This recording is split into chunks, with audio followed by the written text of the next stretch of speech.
Satuan Narkoba Polres Tabanan kembali membekuk satu orang tersangka penyalahgunaan narkoba. Sementara di hari yang sama, Polsek Kediri Tabanan juga berhasil mengamankan satu tersangka yang diduga sebagai pengedar narkoba. Satres Narkoba Polres Tabanan kembali membekuk tersangka kasus narkoba.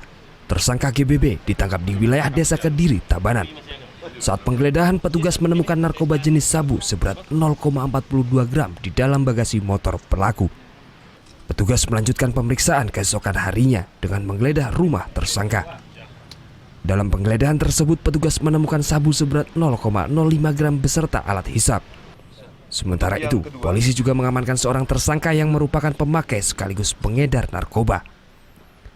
Berawal adanya informasi dari masyarakat, polisi berhasil meringkus tersangka DK di tempat kosnya di wilayah Desa Kediri. Dari hasil penggeledahan di kamar kosnya ditemukan sabu seberat 13,57 gram.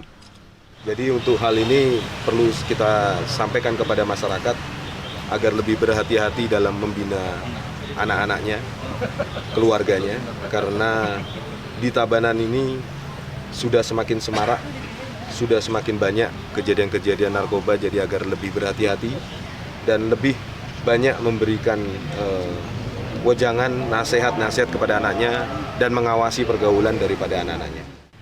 Kini tersangka mendekam di sel tahanan Polres Tabanan untuk proses penyelidikan lebih lanjut.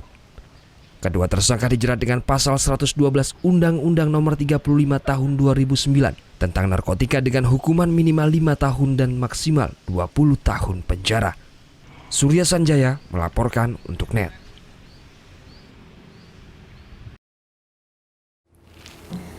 Udah selesai kan nontonnya? Nah, jadi jangan lupa buat like, komen, dan subscribe ya.